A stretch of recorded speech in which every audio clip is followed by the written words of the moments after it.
actually, I'm going to stop the recording and I'm going to set up my my desktop so I can show stuff. Let's see here. All right, we got desktop.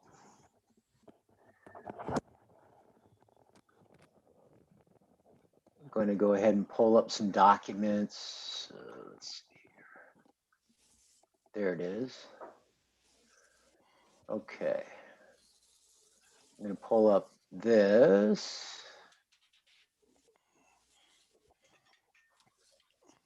And I'm going to pull up this. And I'm going to pull up this. And this. And this.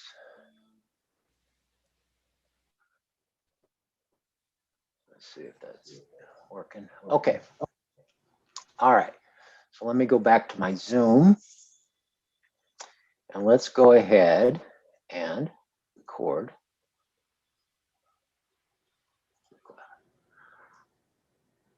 Okay, great.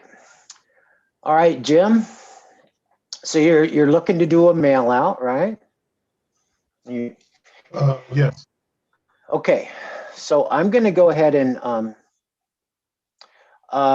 Val is doing another mailing. The first list she got was from listability.com/Roop. And I'm going to go ahead and show you my screen here. Let's go ahead and share this. All right, do you see that, Jim? I just said dear homeowner, yes. Okay, so usleadslist.com, they have inherited properties. It's a list of people that passed away, okay? And what they do is they send it to, like if John Smith's passed away, they send it to the Smith family. And they have several people in each area. So if the area is available, you can get the list. You got to commit to like doing 3/4. They come out every quarter. And it's usually between 100 and 400 people. And this is the letter that they're recommending that Val send, okay? So it says, dear homeowner, my name is Lance and I'm interested in buying your home. If you and I can agree on an amount we can both be comfortable with, you know, so it's a brief letter, and it's not as good as the Magic Bullet postcard letter, right? Right. So what we've had clients do in the past is, instead of sending their letter, send the Magic Bullet postcard. Or if you want to send a letter, go ahead and do the Magic Bullet letter. Just take the same message and lay it out as a letter. So he has this, puts a photo there, and he suggests, let me show you the Word document. Okay, the Word document is, he says, yeah, insert a photo and then just use this message and create a letter out of it. It's not going to be as good as the Magic Bullet message. And the question is, I don't know if it'll be better to mail a letter first and then hit them a couple times with postcards, or just go ahead and hit them 3 times with postcards. So that's what we're looking at on Val's campaign. I'm thinking just go the postcard route, okay? So the cost of a letter, you can get a couple postcards out. So let me go ahead and share my my other screen here. Okay, so here's the letter. All right, so that's the letter. They also recommend this yellow letter. Does this look familiar, Jim? A dear homeowner, hi, my name is John Smith. My partner and I would like to buy your house at 123 Main Street. Please call. Please call. Well, I guess there's a typo there.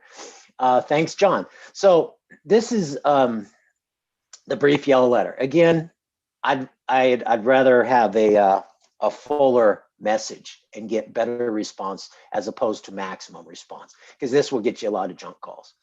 So that's what they're recommending. And so I'm going to have to call these guys and maybe help them out there. Now, this is the script, and it's like a property information form.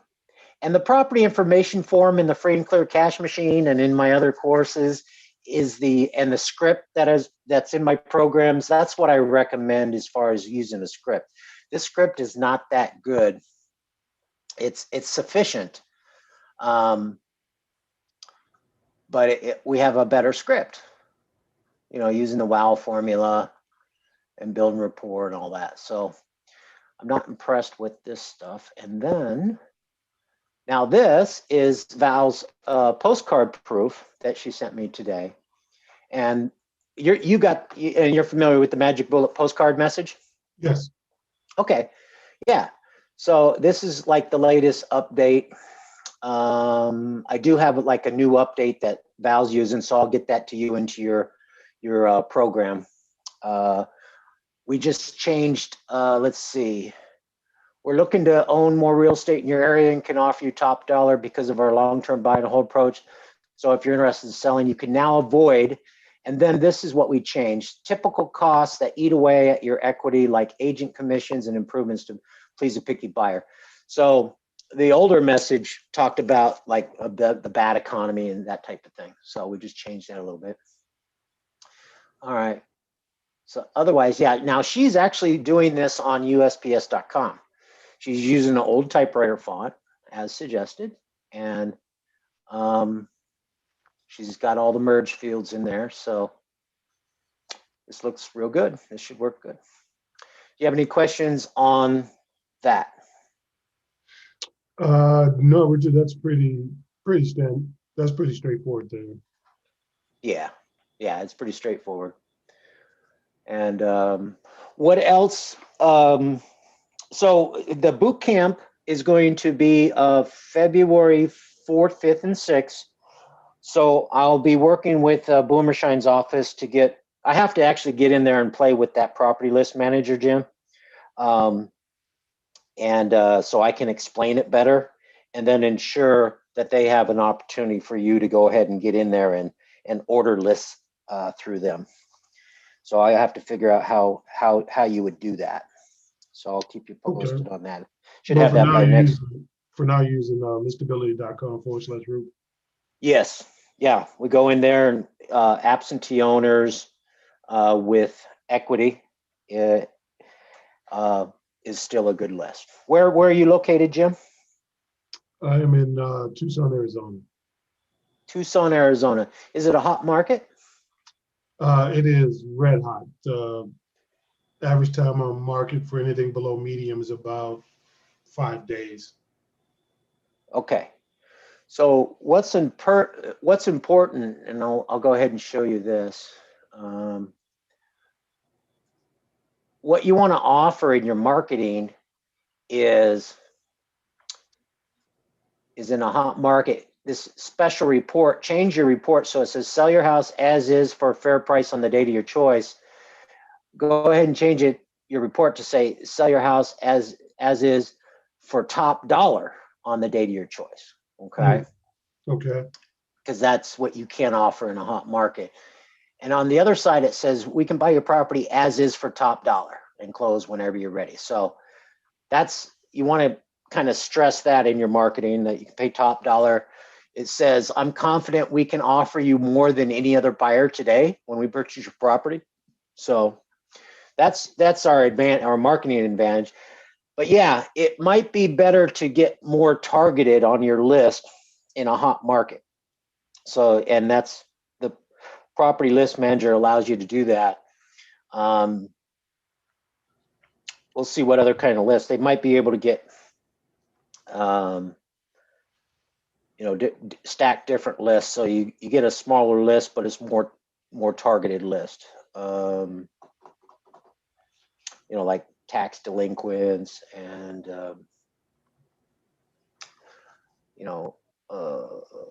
well, like I said, I'll have to get in there and play with it and see what kind of lists are available. But I do know that stacking lists through their system is probably the best way to go. Okay. All right. Let's see. Then I can also recommend, after you mail to them, to maybe send them a text and say, yeah, hi, this is Jim. Um, did you get my postcard related to your property at 123 Main Street? Okay. And that's a good second hit when you do a mailing. Oh, by the way, which I'm the one that sent you that text about about REI Black Box. Yeah, what about REI Black Book? Black Book, I'm sorry. Yeah, what about No, him? I'm the one that sent you that text. You sent me that test that I just mentioned? No. I sent you a text about REI Black Book, and you go, "Who's this?" And Oh.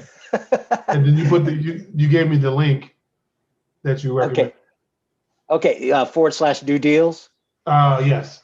Yeah, did you try that out? Did it work? Looks like the page is still open. I have not signed up yet. Okay.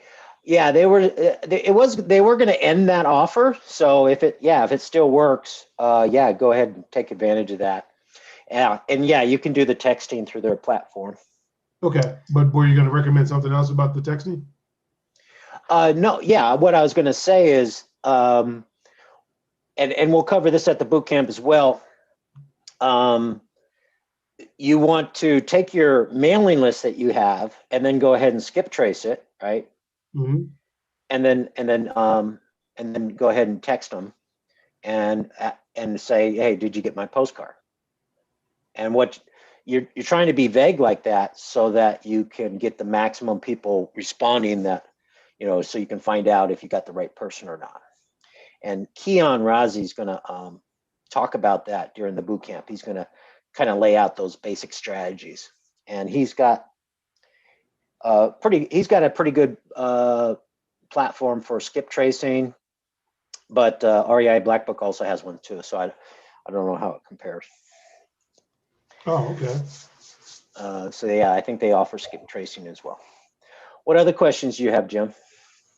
As far as the offer goes, we're going to pretty much just run it through the software and Yep. take it from there. And Yeah, basically, offers. Yeah, you want to get really good at just filling out the property information sheet, going through the WOW formula. When are you looking to sell? What have you done already to find a buyer? Is it free and clear, or do you have a mortgage? And what do you think it might be worth? What do you think it would appraise for? So those are the four questions that are real important. And then if they have equity, great. You go ahead and gather all the information you need on the deal. If they don't have equity, and if you want to try and do a 5x5 strategy or something like that on it, then go ahead and get the rest of the information. Yeah, if it's something you want to buy, if it's a good lead, fill out the property information, and while you do that, look at building rapport and uncover their hot button. Their non-financial reason for selling. We're not sorting for motivation, but we do want to know what their motivation is, and we can learn that through several calls. We don't have to get it on the first call. If they have equity, we're just going to keep it open. We're going to say, great, give me the information. I'll do some research. I'll crunch my numbers, and we'll get back together, and I can tell you what I can do. Yep. And then we go ahead and stick it in the ultimate profit generator.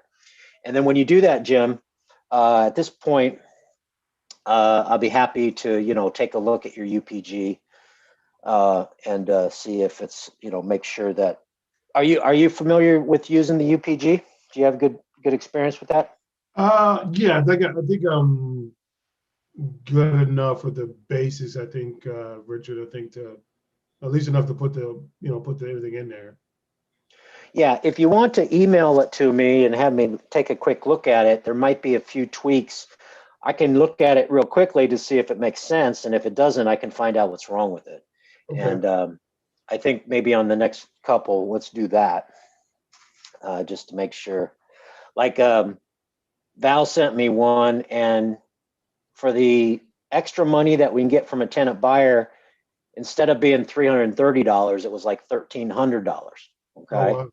Because she was pulling from the UPG feed as opposed to RTO buildup. So we just changed that one thing and everything else was perfect. So it was something I could, because she actually said, hey, it's the rent's 2,500, but it says I can give 2,100 to the seller. What is that? That doesn't make sense. Yeah, that's correct. It doesn't make sense. It was an extra 1,300, extra $1,000 that we were expecting to get as income, which probably wouldn't unless we were building up a down payment, a bigger down payment. All right. So yeah, what other questions you got? I think that was it because I believe you're going to touch more so on that new postal program, I think on the webinar. Yeah, informed delivery. Correct. Yeah. All right. Well, real good. Well, it's just me and you, Jim. So once we're done, we're done. Are we done, or do you got more questions? Which is good because today I've been working on getting ready for the boot camp. Oh yeah, okay. So you're hammering that material out. I am. I'm putting it all together. Yep. Okay. Excellent. That sounds like a plan. I think that's all I got, unfortunately, Richard. I wish I had more for you. Okay, and you're in the Roop apprentices, not the Roop partnership, right? You're not Correct. coaching.